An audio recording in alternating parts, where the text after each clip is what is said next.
Computer, good. Hello and welcome to the Front Row Back Row podcast. Today we are talking about churn, specifically in mobile practices. For a lot of you listening, Brian started as a mobile practice and he has now built his company to 5 clinics, doing about $2 million in revenue in the tri-state area. And I've had my career was 13 years in corporate PT, building up clinics and all that. But then I decided 2 years ago to go into a mobile cash pay clinic in Phoenix, Arizona. So on the pre-show, we were chatting a little bit, and Brian was like, "Dude, just hit record. Like, this is just a good topic." So, uh, so what to set it up for anybody listening? I am in the hot months in Arizona right now. The temperature is in the triple digits, and it stays that way basically until like mid-October, right? Um, and it gets the snowbirds start to come in around end of September, beginning of October when the nights start to cool down noticeably. So there's seasonality, right? And I was talking to Brian how I was very excited in August. I had a few people fly in for surgeries. Somebody knew somebody, they called. I basically got a bunch of referrals at the beginning of August. I thought, oh my God, I must be doing something amazing. I'm going to be gangbusters. I might need to hire somebody for the winter. And of course, Arizona comes around and slaps me in the face. So around Labor Day, everyone left. We have, people are thinking about starting back to PT. And of course, now we're going to start getting some of our winter visitors. So Brian was like, we got to talk about churn, man. So this is going to Yeah. be an episode about churn and about how, especially in mobile cash pay PT, the highs and the lows are pretty significant in your first few years. Yeah. What to talk about what basically what's going on here is you got a hole in the bucket. You know what I mean? If Oh, that's what yeah. happens. So when you're bringing in more leads and when essentially you're having a lot of churn, it means there's a hole in the bucket that's you're trying to fill with water, right? Yep. So there's an aspect that a lot of people, when you're working with somebody else, a lot of people I feel like strike out on their own in cash are kind of like, well, I always operated in a clinic that was overflowing the bucket, right? Mhm. Well, there's two sides to that. That means there's not a giant hole in the bottom of it either, right? So, um, in this particular case, I mean, I think the bigger thing, one is I would say this, like when you're someone who just started their practice, right? And the reason I think this is a good topic is I've heard Owen say this quite a bit. In fact, that's what we were joking with. I was like, I've heard he'll be like, "This was a good week," and then he'll be like, "This is a terrible week." It feels like that's happening all the time. And that's just, by the way, welcome to entrepreneurship. That's just how this works, right? For Yep. for those of you who don't. And for those of you who are thinking about a cash-based practice and want a steady income every single week, I got news for you. That's not how this works, right? There's going to Mhm. be booms and there's going to be lows. Like the difference between a salary is that a salary is a set salary where you're getting paid every 2 weeks. And that's the agreement you have with the employer that's paying you that. That is not, there's no agreement with anybody on that when you're, just starting your own business. So that's the first and foremost. Secondly, is I think there's two things. One is I think that churn when you're a mobile practice, you kind of think about like, and again, I know you're going to throw out statistics, Owen, and things along those lines. But think about no shows and cancellation rates when you Mhm. think about the churn with cash-based PT. The idea is you obviously want to keep them as low as possible, but they happen, right? Yep. And so when you think about cancellation and no-show rates, the reality of how I look at it is you just got to factor in what you're factoring in into that number because ultimately those are both holes in the bucket. I think with a mobile practice, personally, there's less no-show and cancellations because you're Mhm. booking them, you're doing all that stuff, you're able to tighten the entire loop, so you're going to drive that down. However, what's driven up is your inability to streamline processes, so you can't streamline all the water into the bucket. So therefore, what happens is it's kind of like this one or two or three or four in, and then when you lose one or two, you're like, oh shit. So that's Mhm. the difference, I think, right? As a solo mobile practice, you just can't. This is why we talk about VAs and AI and things like that are going to be super helpful. It's a two-pronged problem. One is what are you doing to streamline the intake process to get those people in as quickly as possible? And two, what are you doing to reduce the churn that you're having? So, I mean, we can break that down more tactically because I think there is some piece to that for you for sure. So I don't know what your thoughts are there first. So I'm using tech for the intake, right? So I have a few workflows set up on Go High Level. to kind of say, okay, once somebody calls me, it's through Go High Level. So that way, they already create a contact just by them calling me. And then I have a workflow where I say, hey, my system's just going to send you a text message for your email and your address. Well, that's all through Go High Level. So once it sends that and then they send back that information, then that inputs it into my CRM in my system. And usually then later in the day, I'll book it in my EMR, especially if I'm on the road. So the intake technology has actually really helped me on that. And I also have a workflow where once I see them, I switch them from lead to customer, and then that triggers and Go High Level an email that says, maybe 3 or 4 hours later, hey, you're supposed to be sore after the first visit. If you have any issues, please call me. You can text me anytime. This is what you can expect from concierge service, blah, blah, blah. And then it also triggers a 6 month later email to offer them a referral bonus if they refer a friend or a discount or something. I forget which one it is. But it's something so it keeps everything in line from that reactivation all the way to like bring everything forward. I think the hardest part, the reason I'm getting the issue is just I don't have consistent marketing. And Yes, the two reasons I don't have consistent marketing is A, I'm used to a corporate PT lifestyle. My for kids are sure. both in, my kids are both in school. I have, house, car, everything that a salary paid for, and then we had a little bit extra. If I average my year out, right, I'm good. I pay for that, right? The problem is if you don't save or you want to spend down some debt or you want to do something when the money's good, well then you pay for it later in the year. So that kind of internal management makes me a little bit more stressed in the first year or two. Now, knowing a little bit more about my cycles and like when's busy, what's not, how my referrals are coming in, what's not, I'll be better next year, right? But right now is the pain of not having that last year, right? And the other side of that is some days the problem is I was servicing my business 3 weeks ago. I was not marketing. So all those patients go out and then I got to market because I have time and then I'll be busy again. So it's this kind of ever evolving cycle. And you get this with one Yeah. person clinics in the insurance world too. So that's where I think my churn's coming in is not so much the am I losing people I shouldn't be losing because I'm too busy. I think what it is, I don't have a stable marketing platform because I don't have the money and I don't hmm have the consistent time. So Owen brought up the two pieces. He beat me to it. So it's good that the good news is I'm telling him stuff and he's listening. So that's the good news. So over These this coaching past calls are couple of really years, working out for me. these are working out well. So the biggest aspect is, one of the things that I would tell people as is, and I'll get the name of the book to talk to people about with finance. And I had a financial advisor give me this, and I thought it made a lot of sense. But he always talked about the thing that you can control is you can always try and find ways to make more money. That is something you can do. And I think in our profession, we can do that, but we do it with a lot of spending of our time, right? So that's always a piece of it. So the aspect is also we've had other podcasts, so I won't go into that because it's a whole other podcast episode about one-to-many models and blah blah blah, right? Yep. So let's not talk about that today. We'll talk about other pieces.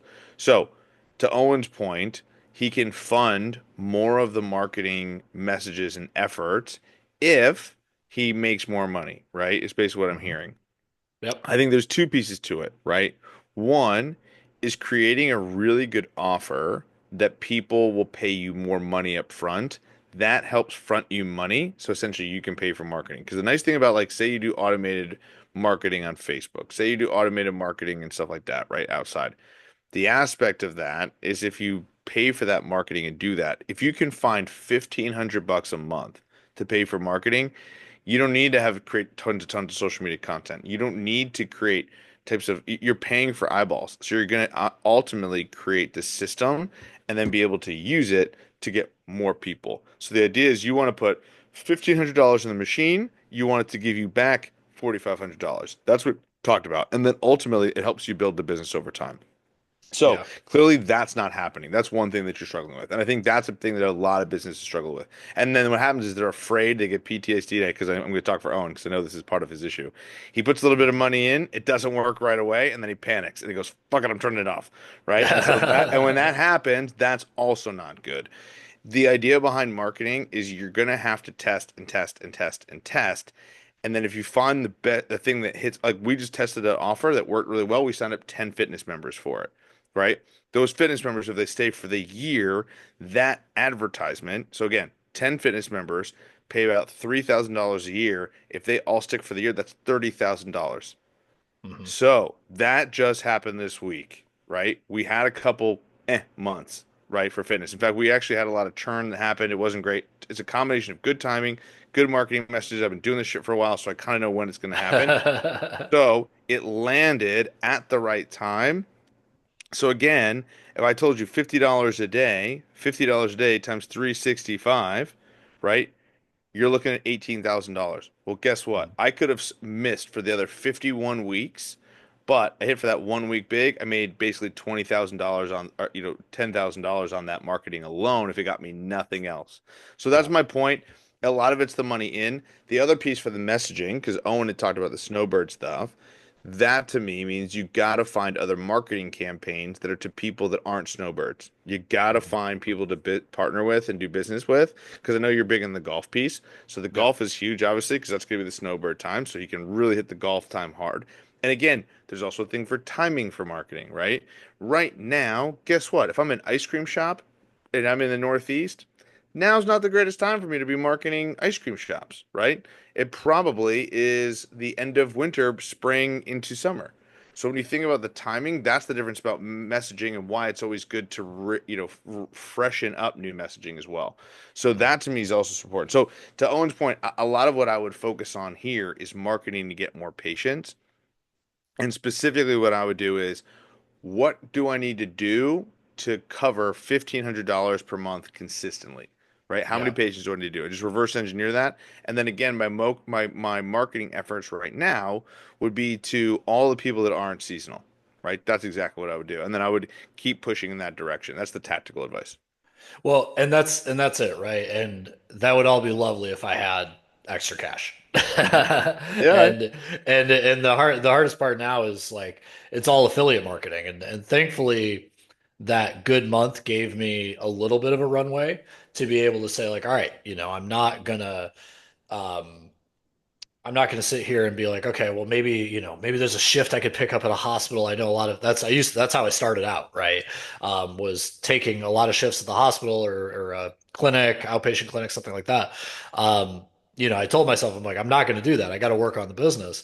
So I've done a lot of affiliate marketing, right? You look at golf instructors, you look at physicians from my previous life. So like those are things that I'm doing now. And I think honestly, I agree with you. I think I need to be able to have a marketing budget that I can keep to, right? And it has to be somewhere Yeah. around that like $1,000 to $1,500 range per month, which I definitely think I can do. Um, and I think I just honestly, the hardest part is just you got to make sure that you stay on the button with saving your money and not, saying, oh, well, we could go on a vacation or oh, we could do this or that or whatever it is, that internal sort of financial stuff. But I agree with you that um, the marketing consistency is something where I really want to be. But I think a lot of mobile PTs, especially in the first few years, really struggle with this is they know they need to be doing marketing.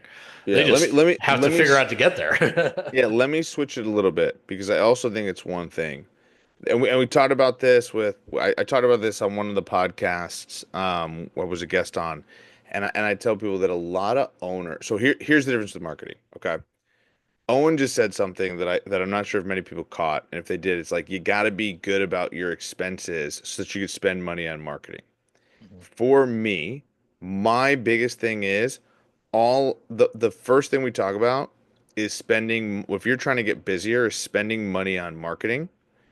And then the second thing you should be doing if you're trying to get busier is spend your money on marketing. And then the third thing you should do is if you're trying to get busier, you should spend your money on marketing, right? And That by was the way, not a skip. and let me say, and the fourth thing, just in case everybody missed it, is if you're trying to get busier, you should spend your money on fucking marketing, right? Like the idea behind it is that it is the most important thing to help you get busier. The number one problem is I need to create an offer that essentially people want to see, and then you pay the money on marketing so they can come see you, right? And again, Owen's doing the boots on the ground stuff and trying to build some of this stuff. Again, love it. It's great. It's very necessary because there is a cost to that too, right? You got to get printouts and things like that. So he's not Yeah. saying that. So obviously I'm busting his balls because I know I can. But on the flip side, to what I would say to Owen is every dollar that you possibly can spare has to go to something because something's better than Yeah. nothing.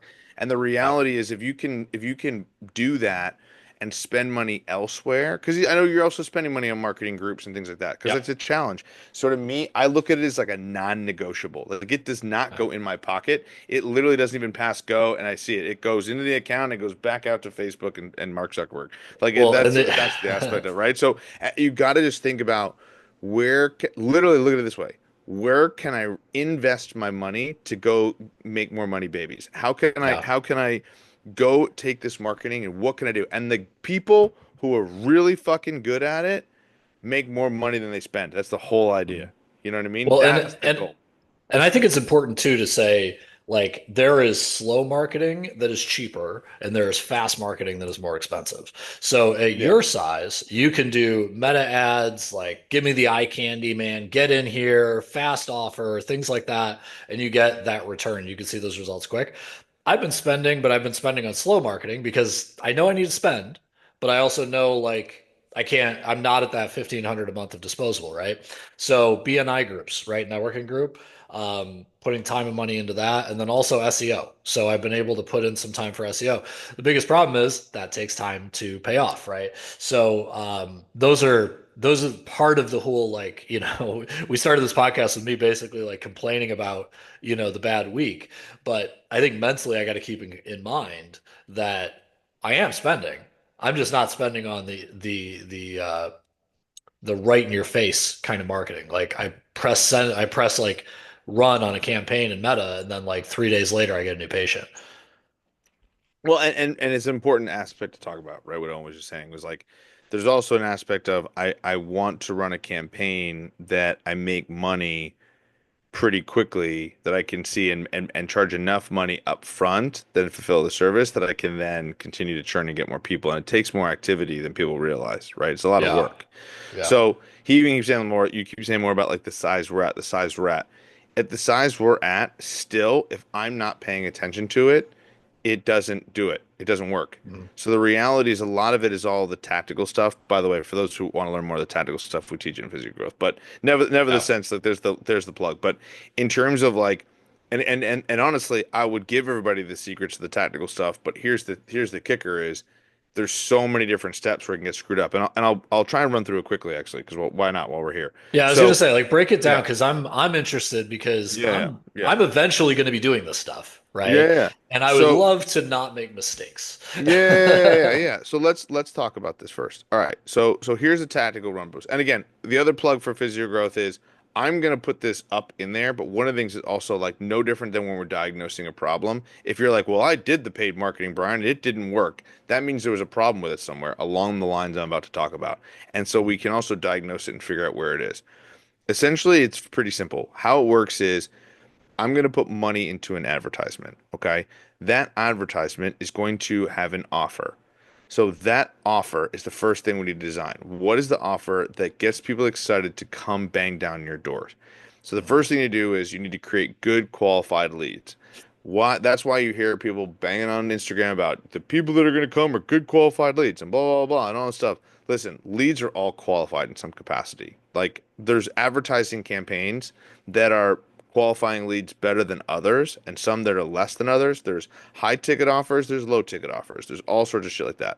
But the answer really, when you hear people talk about that, essentially what they're saying is if I have a low ticket offer, and I don't even know what the threshold of low ticket and high ticket. I I'd think high ticket is in the thousands. Like I think it's I've seen anything from yeah, like all right. 5,000 to 10,000. Then Yes. there's like So medium ticket, which is like yeah. 5,000 to 1,000. Yeah, see, I bet it's even lower than that because like Netflix, right, is $15 a month, right? That's a That's low low ticket ticket. offer. So you Yeah. see what I'm saying? Like, so I would probably put like $500 is probably like a high ticket offer Medium. to a certain way, Yeah. right? So it depends on the offer. So the offer of what we're trying to provide is here's the offer and here's what it's stimulating. Now, The other part is the design of the offer. What's the mechanism of it? So here's the offer Hmm. I'm going to give you. You pay X, and this is what you get. So then, from that perspective, there's the fulfillment of that offer as well, right? So you also Hmm. got to make sure that what you're fulfilling in that offer makes sense. So again, to Owen's point, if he's like, I don't have money for advertising, that probably means the offer that he's advertising isn't making him enough money, which means that potentially what's happening is the fulfillment of what he's doing for that offer ultimately isn't making him enough money that he can pay for the marketing. You follow? Yep. Yep. So for instance, if it, like to break that down even more for those of who didn't follow me, if you're listening in the car and didn't hear it, essentially I'll make it simple. Say my offer is for $100, but to fulfill the service cost me $100. Well, guess what? I made no money. So therefore, I don't have money to put back into marketing to offer it again, right? Hmm. That's called brand marketing. Brand marketing. Now, this is where Owen is correct. As a company, we are much larger because it took us more time. Brand marketing is like what Nike does. They spend billions of dollars on budgets, and we spend lots of money on it too, because ultimately, over time, it just gets our name out there and our marketing and blah, blah, blah, blah. So there is some of that. So the answer is really, again, like when you think about certain marketing budgets that go out there, that's why I always argue, like when people say, well, should we cut the marketing budget? I'm like, fuck no. Because the answer is it's at least doing that over time. So as long as you're making money at the business and you guys are all like, all right, we're making enough money and this is good, the answer is you should continue to keep it going, right? Yeah. Now, let's go to the next piece. So there's an offer design. So the offer design has to do a few things. It has to attract people that really want the service. When they come in, they pay enough for the service that you make money pretty quickly, that they're basically fronting you the money that you can then sell the offer more. That's the Hmm. key on the offer design. And also, by the way, make sure the offer doesn't suck. Like the product's not bad.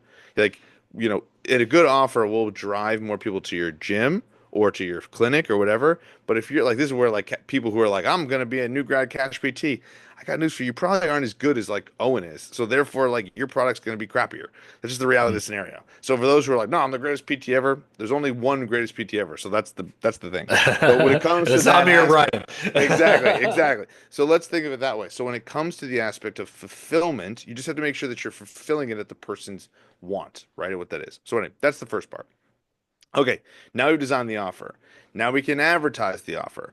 Now, if we advertise the offer, are we going to use a video advertisement? Are we going to use a picture? Right? Those are basically the two major ones. But if we're going to use it, what is it going to look like? What are the colors? What are the design of it? What's the message that's going to sound like? Is it going to be more of a story-based thing, or is it going to be more direct? Is it going to grab emotions? I'm a big believer in grabbing emotions, whether it's humor or making somebody cry, or quite frankly, causing some pain, like twisting the knife. Like, are you trying to lose 15 pounds, but you're super frustrated? You've been trying for years. Like a little pain is good too, right? Is it something where you're trying Are you worried to, your wife's going to leave you?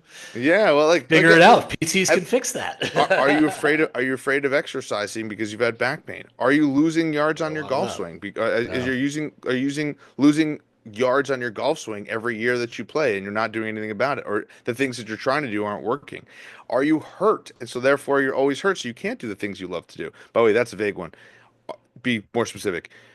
Does your back pain stop you from playing golf? And that's the issue right now, right? So there's so many different ways you can do that. You can test these provocative things. You could be humor. We've all seen funny ones, right? Where people are jumping around and doing silly shit on Instagram. Like you could do all that stuff.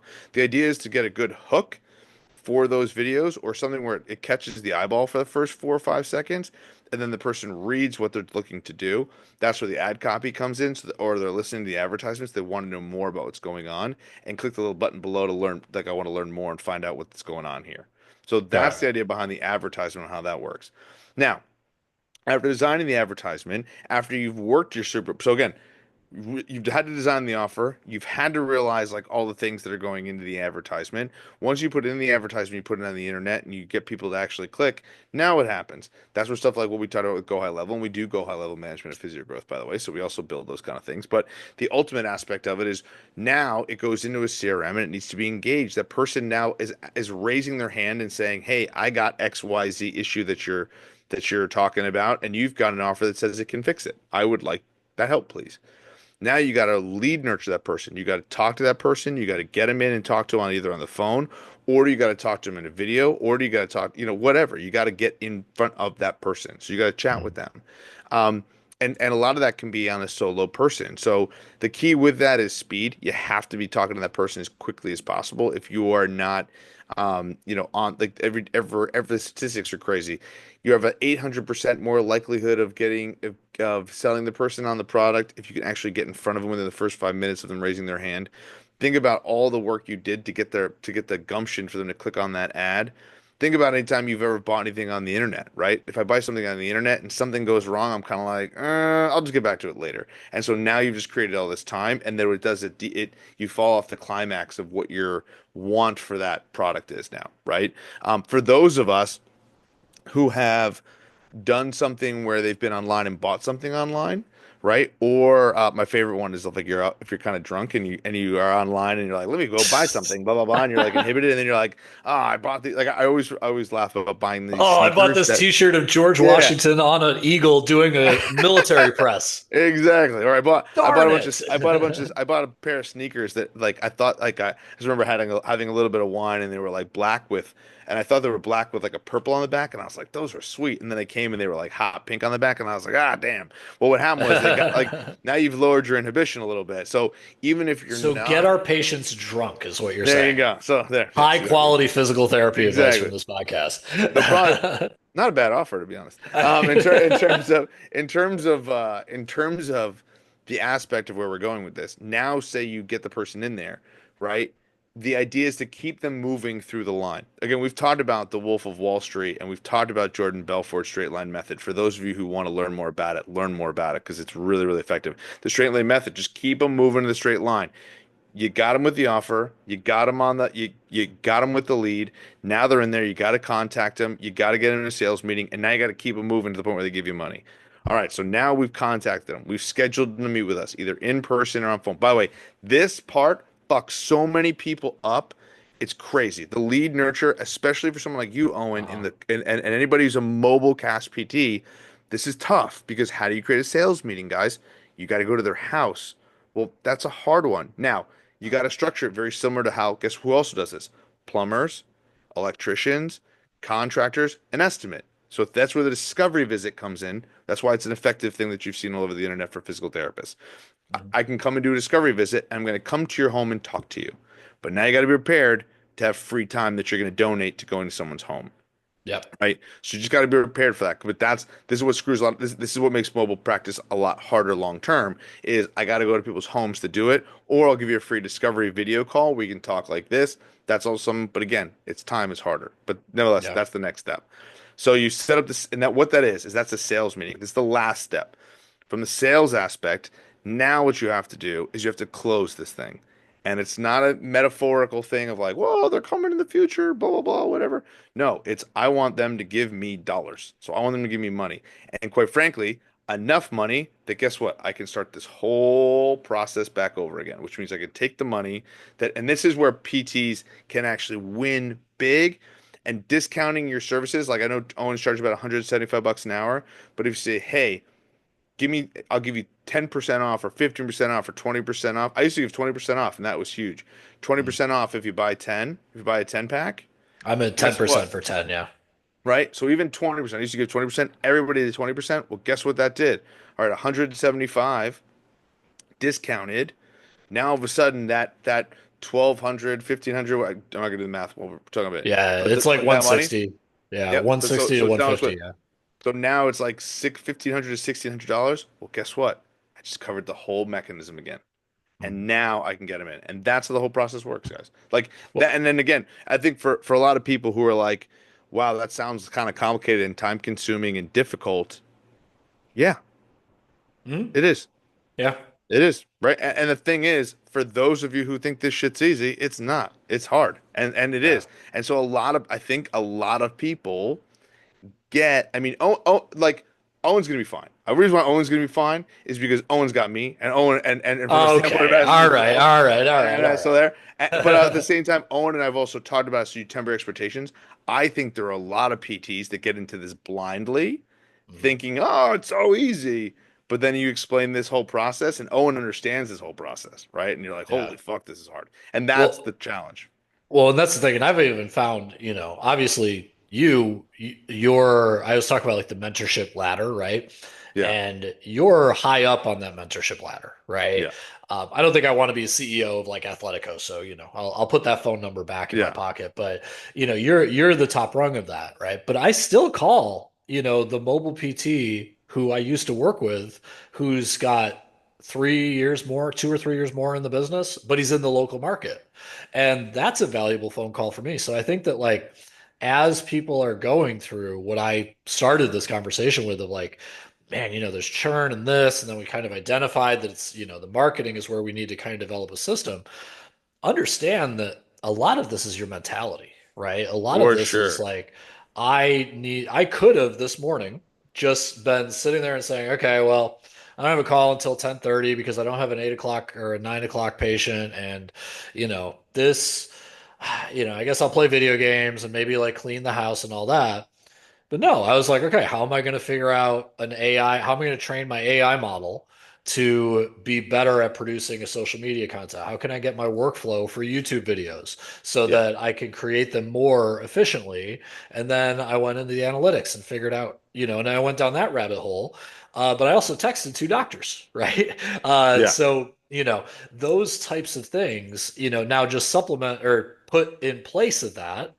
I tweaked my ad campaign. I went yeah. into Meta Ads Manager and figured out what my hook rate was. I retooled my offers. I mean, Brian, that's something we could talk about in another podcast. But I did a price anchor offer of 15 grand for the golf services. So, um, things like that where you should be using that time, but you can only do it if you're got that positive attitude.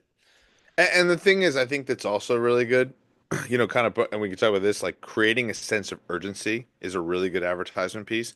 And so Yeah. many people are like, well, like Owen will say, well, how many? But I could take on a bunch of people. I don't have, listen, Owen, if I said I'm going to give you 30 more people this week that you guys see twice a week, could you see them all? 30 more people, 60 visits? No. So there you go. So that Don't have the means time. there's a ceiling. There's a ceiling, Yeah. right? Yeah. So that's why you see 14 spots available, 12 spots available, 5 spots available. Like create some Yeah. sense of urgency. If I don't want to work Saturdays and I want to be around for like kids soccer, I think I did the math on it. It's 26 is the busiest I can be. Yeah. So think about it. Visits, not And how many patients. and again, if Owen's got 10 visits this week, that means 5 visits. That means he can only really take on 7 new clients. Yeah. So literally imagine an advertisement could be I've worked, and again, I've got more into the emotional side of it, but say he's like, I've worked with the frustrated golfer or the frustrated adult who wants to keep playing golf into their 60s and 70s and ultimately just can't stay on the course because they're always hurt. And they move to Arizona because they want to be here. If that's you and you want to talk to those people, I help these people stay and have the great golf game for the rest of their lives. I can only take 7 new clients because I'm just one guy, but I would love to help you. If you're interested, just click this link below. See how Yeah. emotionally I grab people where they're like, "Oh, nice." Like so again, I think the bigger thing though for you is I would also focus on some marketing that is specifically maybe not outside the golf niche, but more specifically on um people who are there all the time. You know what I Yeah. mean? Like people who are there on a regular basis. So identify kind of what those people are, and what kind of repetitive issue. And and the advantage you have is you've been in the market, so you're going to know who those Yeah. people are. You know, Yeah. so And that's the nice thing that I have that maybe somebody listening to this doesn't is that like I have a lot of past patient relationships and physician relationships that the golf thing, I've been known to treat that, but I never advertise myself as that. So it's not like I'm sitting here and saying like the only thing I ever see is golfers and I'll turn anyone away. yeah, I mean, the business that I've built in the last 2 years has basically been on the 40 to 60-year-old active adult, their kids, and then their mom and dad, right? yeah, So your typical kind of general pop uh, place. yeah. But I also have the background of like, oh yeah, I remember when you were in, Athletico or whatever it is. Whereas somebody may not if they've only been at one place for a few years. Yeah, and I think that's what you just got to identify. And I'm trying to think, it's hard because I'm trying to think of a way from a seasonality perspective, because I know you said that on a regular basis, but our business just isn't like that. We Yeah, do have some snowbirds, I suppose, but like it doesn't affect our business. Like, you know what I mean? Like yeah, for us, for us, what affects our business is in August, a lot of people go away in this area just because they have yeah, money and they leave. And that's just part of the August, right? And Well, then and now that's football's back in, and that's I the think thing that's part is of it. I don't Yeah, think my seasonality is because of the golf season. I think my seasonality is because of the yeah, money heat. season in Yeah, Arizona. Like, because if yeah, you have the money to afford cash PT, because we got seasonality like this in the retirement community clinics when we were taking insurance in my old companies, but we didn't in the city, right? In the yeah, city, it was pretty stable. So like. I think my issue is because I'm a cash PT. And because yeah, if I have the money to spend on PT, I also have the money to get an Airbnb for 3 months in San Diego. yeah, Right. So that's I think the bigger issue is not the golf niche, it's the like cash niche, I yeah, guess. for sure. And then this is what we've talked about is like when people say like when people have asked me, like, "Oh, that's weird. You went to cash PT and then you went back to insurance." Well, and I'm like, here's the stability aspect of it. You know what I mean? Well, and the thing So is it's too, huge and too. I've heard of people where they have, maybe 20 PTs in their entire company, and I don't know how they split it out clinic wise, but you can make a crap ton of money just doing that if your goal is not to sell. If you just Yeah, want 20, I'm not going to ask you to tell me exactly what your strategic plans are, but like I have to imagine at your size, you very much could say, "Nah, I'm just going to make like a few 100,000 a year and be completely fine." Right now, when it comes to selling time, that's going to suck because like you exactly. can't reinvest that into your business. But at the same time, like there's options. So I always kind of laugh, yeah, to your point when people say like, "Oh, cash pay, why would you ever go to insurance?" And I'm like, well, dummy, that's literally the only way you can have any reliable employees that build your business on a one to Yes, two relationship. I mean, the worst case scenario is that an employee is a 1 to 2 investment. It's a double your money investment, right? exactly. So, like, why wouldn't I want the thing that allows me to do that? But anyway, that's Especially a new podcast. We've talked about like 8 different exact. podcasts today. Exactly. But no, it's true. It's true. I think in general, but no, I agree. I agree completely. I think, and again, we've talked a lot about that past, but that's how I would approach it. I would approach it with, we started with we're going to decrease churn in the cash, like the mobile cash PT world, and the answer is get more patients. That's what you can Yeah, focus on. For those who are wondering on the book, I was going to look it up if anybody's ever interested because I was to kind of give you a little context as to why I read this book was I was somebody who was saying, oh, and like, and I just hear it now when I was like, I'm always stressing out about money, blah, blah, if we're going to have enough and what should I do and how can I focus? And my financial advisor gave me this book and he said, listen, he was like, don't worry on expenses. There's three expenses again. Here's, I guess, and by the way, we should put this like, what's the FINRA? Oh, and you got the liability stuff on people can oh still yeah, screw this all up. we are not financial advisors. Thank you. That Thank you. we are promoting somebody else's work. You can sue them. Exactly. So basically, what they talked about was you're all going to be somewhat fine in some capacity if you do, like from an expense perspective, if you get these three things correct. One, don't buy cars you can't afford. Two, don't buy a house you can't afford, which banks kind of help you with that. But then again, don't do that. And three, and this is where me and Owen screwed up to a degree, don't go to a college that you can't pay off in a regular like amount of time. Those are the only three things that can screw you up. Everything Yeah, else is pretty um, relaxed in that way. But No Worries by Jared Dillon was the book that I really liked. It's a book that basically just talks about focus on how you can make more money. And eventually, if you don't screw those other three things up, credit cards are the other one thing probably. yeah. But if as long as you don't screw those three things up, then you should be fine. So anyway, Well, and that's it. And that was outside of Scott. doctors, lawyers, and executives, most of the people who make that kind of FU money are entrepreneurs. And Yeah, they did not do it by like, you know, I don't know, getting the store brand rice, to make yeah, their money. What they did is they figured out something and figured out a way to make a money machine. So hopefully you exactly. could do and make that money machine too. Exactly. And if you want help doing it, hire us at PhysioGrowth. That'll be helpful Yeah. too. If you made Well, it this long, if you made it this long in our brain dump podcast, we love you. exactly. You need to spend more Exactly. time with us. Exactly. All right, Exactly. physio-growth.com. We are out, my friend. See you, man. See ya.